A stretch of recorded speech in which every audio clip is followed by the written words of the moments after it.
મારું નામ તન્મય છે. હું મધ્યપ્રદેશના ગ્વાલિયર શહેરનો રહેવાસી છું. મારી ઉંમર 24 વર્ષની છે.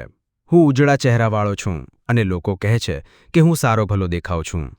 મારા મામા આગ્રા શહેરમાં રહે છે અને તેમની એક દીકરી છે સ્નેહા. તેની ઉંમર અંદાજે 19 વર્ષની હશે. સ્નેહાને જોઈને કોઈ પણ કહી ઉઠે કે એ ખૂબ જ સુંદર છે. એની આંખોમાં એક અલગ જ તેજ છે અને એ એવી હશે કે સામેવાળાને પણ હસવાનું રહી જ ન થાય. ગયા મહિને હું મામાના ઘરમાં રહ્યો. હું ઘરમાં પ્રવેશતા જ સ્નેહા દોડી આવી. એ ખૂબ પ્રેમથી બોલી, "નમસ્તે ભૈયા, કેમ છો?" મેં હળવી સ્મિત સાથે તેના ગાલ પર હાથ ફેરીને પૂછ્યું, "સ્નેહા, તું કેવી છે?" એ હસીને બોલી, "ખૂબ દિવસોથી તમારો ઇંતજાર કરી રહી હતી." એની વાત સાંભળીને દિલમાં કંઈક અલગ પ્રકારની ગરમાશ અનુભવી. હું ત્યાં 15 દિવસ રહ્યો. આ દિવસોમાં અમે બંને ઘણી જગ્યા ફર્યા. હું એને આગ્રાની ગલીઓમાં ફેરવેલી જતો. ક્યારેક સમોસા ખવડાવતો તો ક્યારેક ચાઉમીન. એ બચ્ચા જેવી ખુશી અનુભવી લેતી. એક દિવસ એની એક સાથીણીએ મારી સાથે થોડી મજાક કરી.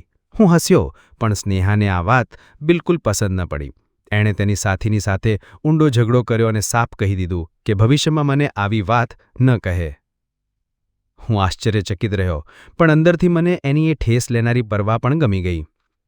જ્યારે હું પાછો ગ્વાલિયર આવવાનો હતો ત્યારે સ્નેહાની આંખો ભીની થઈ ગઈ. એ મને વળીને બોલી, "ભૈયા, જલ્દી પાછા આવજો." મેં એને સાંત્વના આપી, "અરે, રડી નહીં, ફરી મળીશું ને." જતાં જતાં એણે મારો મોબાઈલ નંબર પણ લીધો. 2 દિવસ પછી મારા ફોનમાં એક મેસેજ આવ્યો, અજાણ્યા નંબર પરથી. "હાય ભૈયા, કેમ છો? મારે યાદ નથી આવ્યો?" હું આશ્ચર્યથી પૂછ્યું, "કોણ છે?" જવાબ આવ્યો, "સ્નેહા છું." એણે કહ્યું કે એ એનો પર્સનલ નંબર છે. પછી તો વાતો શરૂ થઈ ગઈ. પહેલાં થોડા મેસેજ, પછી લાંબી વાતો. રોજ કંઈક વાત થતી. એ ક્યારેક પોતાની કોલેજ વિશે કહેતી, હું મારા શહેરના કિસ્સાઓ કહી સંભળાવતો. એના બોલવામાં એક અલગ જ લાગણી હતી. રોજ નવી વાતો, અને હું રોજ એની વાતોમાં ગુમ થઈ જતો. એક દિવસ સ્નેહાએ પૂછ્યું, "ભૈયા, તમારું આગ્રા આવવાનું ક્યારે થશે?